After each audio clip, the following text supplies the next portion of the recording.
समय पहले रामपुर के जंगल में टूनी चिड़िया अपने पति बंटी कबूतर के साथ रहती थी। उसके 2 बच्चे थे, पिंकी चिड़िया और गोलू चिड़ा। बंटी कबूतर ठेले पर कुल्फी बेचा करता था। टूनी चिड़िया और बंटी कबूतर का छोटा और सुखी परिवार था। एक दिन टूनी चिड़िया बाजार से कुल्फी बनाने का सामान खरीद कर आ रही थी, तभी जिगरबाज उस पर हमला कर देता है। इस हमले में टूनी चिड़िया की मौत हो जाती है। दोनों बच्चे फूट फूट कर रोने लगते हैं।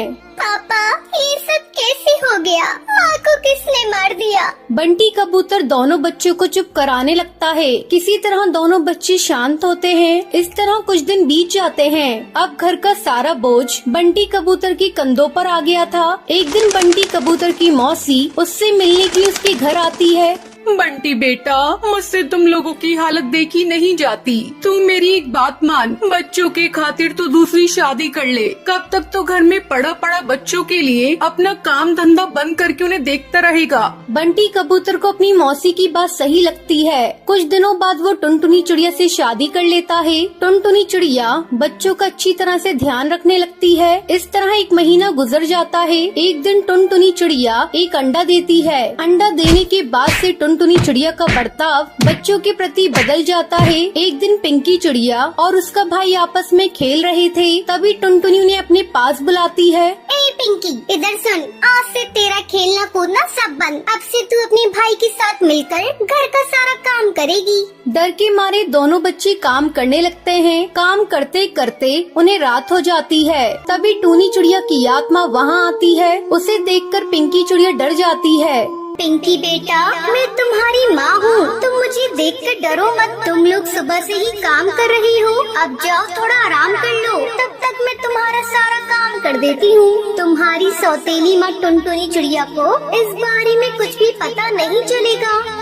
दोनों बच्चे आराम करने लगते हैं और भूतिया टूनी चिड़िया की आत्मा घर का सारा काम कर देती है। एक दिन जब दोनों बच्चे सो रहे थे, तब टुनटुनी चिड़िया बंटी कबूतर को ले जाती है और उससे कहती है, तुम देख रही हो ना जी, तुम्हारे दोनों बच्चे कितने आराम से सो रही हैं। मैं दिन भर काम करती हूँ, लेकिन इन्हें तो जरा भी परवाह नहीं। अब मुझसे इनके नखरे सहन नहीं होते, तो इन्हें ले जाकर कहीं दूर छोड़ दो। कुछ ही दिनों में मेरा बच्चा भी अंडे से बाहर आ जाएगा। मैं नहीं चाहती कि मेरा बच्चा इनके साथ रहकर निकम्मा बन जाए। और अगर तुमने इन दोनों बच्चों को ले जाकर कहीं दूर नहीं छोड़ा, तो मैं तुम्हें छोड़कर अपने मायके चली जाऊंगी। फिर अपना काम धंधा बंद करके अपने बच्चों को संभालते रहना। टुनटुनी, तुम जैसा कहती हो मैं वैसा ही करूँगा, लेकिन तुम मुझे छोड़कर अपने मायके मत जाना। बंटी कबूतर अपने दोनों बच्चों को ले जाकर जंगल के बाहर छोड़ देता है। दोनों बच्चे भूख से बेहाल इधर उधर भटक रहे थे। अचानक उन्हें एक पहचानी सी आवाज सुनाई देती है। कुल्फी ले लो कुल्फी, ठंडी ठंडी कुल्फी, मजेदार कुल्फी। पिंकी, वो देख, अपनी माँ कुल्फी बेच रही है। दोनों बच्चे इस कुल्फी वाली भूतिया चिड़िया की आत्मा के पास जाते हैं। माँ, हमें बहुत भूख लगी है, हमें भी कुल्फी खानी है। भूतिया टूनी चिड़िया की आत्मा दोनों बच्चों को कुल्फी देती है। ये लो बच्चों, कुल्फी, तुम लोग जी भर के खाओ। अब तुम्हें चिंता करने की जरूरत नहीं, मैं तुम्हारी देखभाल करूँगी।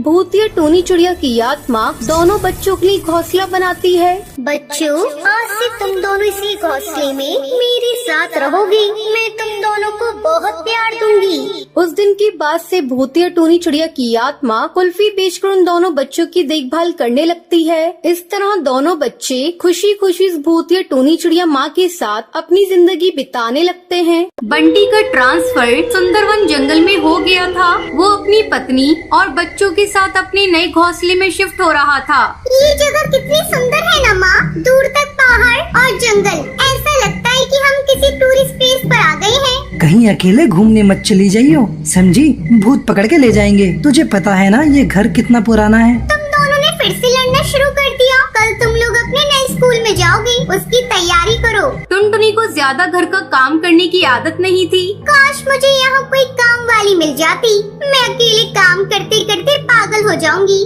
टुनटुनी को किसी के दरवाजे खटखटाने की आवाज आती है। टुनटुनी दरवाजा खोलती है तो बाहर एक चिड़िया खड़ी थी।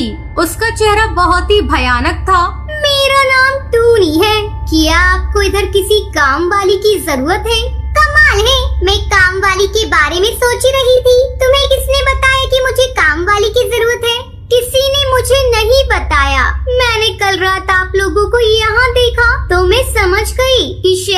जंगल से कुछ पक्षी यहाँ रहने आए हैं। शायद उन्हें काम वाली की जरूरत हो।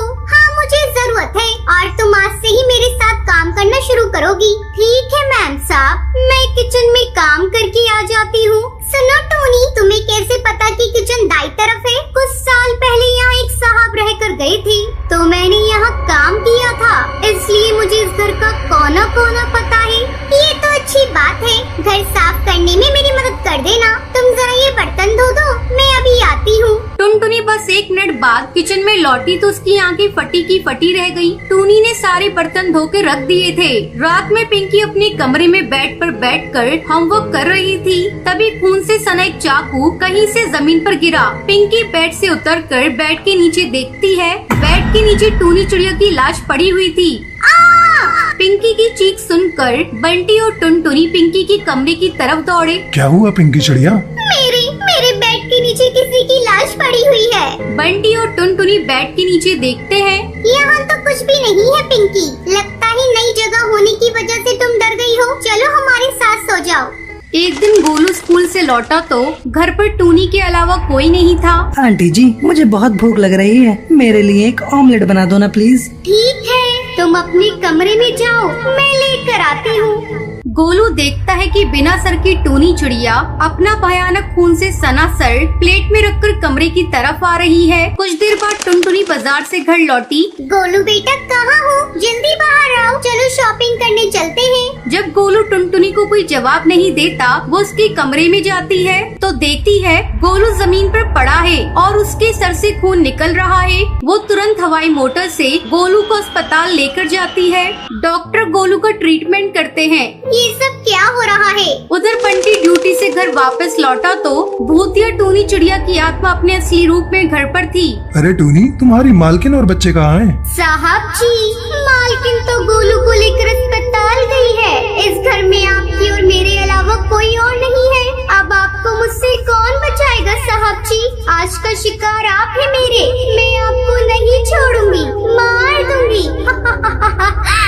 बंटी डर जाता है और घबराते हुए बोलता है, ये तुम क्या बोल रही हो? पागल हो गई हो? भूत भूत, भागो यहाँ से। वहीं भूतिया टूनी चिड़िया की आत्मा बंटी पर हमला कर देती है। उधर दूसरी तरफ टुनटुनी वापस घर आ रही थी, तभी उसकी पड़ोसन बबली कबूतरी वहाँ पर मिल जाती है। अरे टुनटुनी बहन, कैसी हो? बच्चे वगैरह कैसे हैं तुम्हारे? क्या बताऊं बबली बहन, जब से हम नए घर में रह रहे हैं, जब से कुछ न कुछ गड़बड़ हो रही है। मेरे बच्चे डर रहे हैं। वो तो मेरे घर में काम करने वाली टूनी है, जो मेरे घर को संभाले हुए है। बड़ी तेजी से काम करती है, आप उसे जानती होगी। क्या कहा टूनी?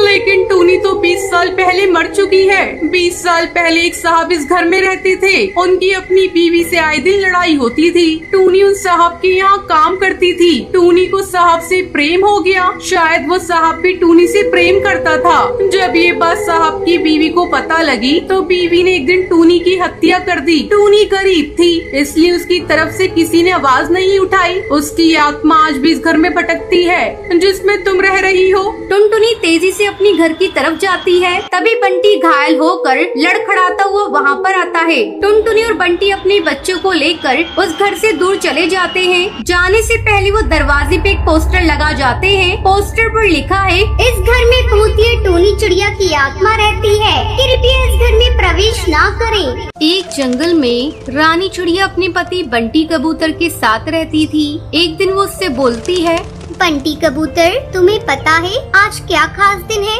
हाँ रानी चिड़िया, मुझे पता है। आज हमारी शादी की 5वीं सालगिरह है। हैप्पी एनिवर्सरी रानी चिड़िया। आज शाम को हम दोनों एक साथ अपनी शादी की सालगिरह का सेलिब्रेशन करेंगे, इसलिए मैंने सोचा है मैं माँ को सुंदरवन जंगल से ले आता हूँ। वो भी हमारी खुशियों में शामिल हो जाएंगी तो अच्छा रहेगा। हाँ बंटी कबूतर, तुम बिल्कुल ठीक कह रही हो। ये कहकर बंटी कबूतर वहाँ से सुंदरवन जंगल के लिए निकल जाता है। तभी एक जिगरबाज उस पर हमला कर देता है। बेचारे बंटी कबूतर की वहीं मौत हो जाती है। जब ये खबर रानी चिड़िया और बबली कबूतरी को पता चलती है तो वो बहुत रोती है। रानी चिड़िया, तुम रो मत। बेटा, तुम्हारे रोने से बंटी कबूतर वापस नहीं आएगा। मेरी ही गलती है, वो मुझे ही लेने के लिए आ रहा था। काश मैं जिद नहीं करती तो आज मेरा बेटा जिंदा होता। रानी चिड़िया रोते हुए बबली कबूतरी से कहती है,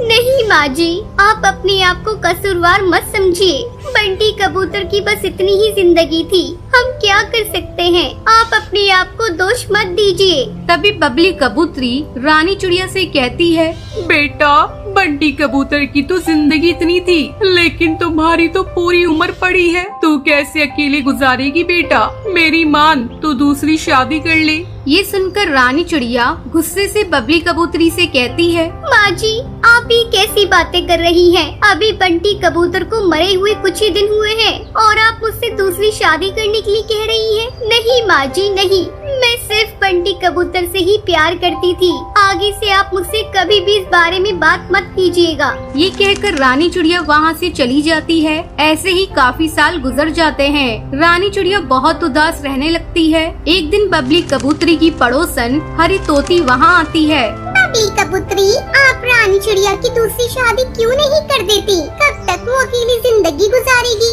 हरी तोती, मैंने तो कई बार उससे इस बारे में बात करने की कोशिश की है, लेकिन वो मेरी एक नहीं सुनती।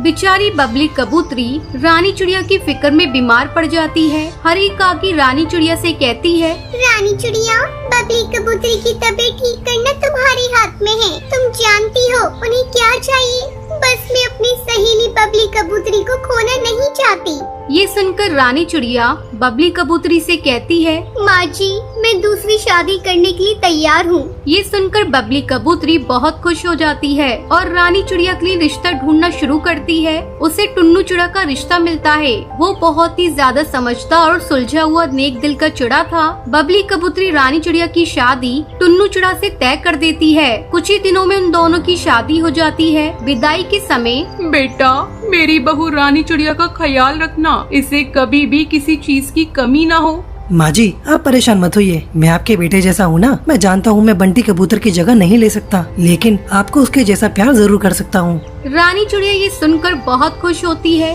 टुन्नू चिड़ा, मैं बहुत परेशान थी, कहीं दूसरी शादी की वजह से मैं अपने ससुराल वालों से दूर न हो जाऊं। लेकिन आपकी ये बातें सुनकर मैं बहुत खुश हूँ। अब मुझे विश्वास है आप मुझे बंटी कबूतर की कभी कमी महसूस होने नहीं देंगे। अब रानी चिड़िया टुन्नू चिड़ा के साथ खुशी खुशी रहती थी।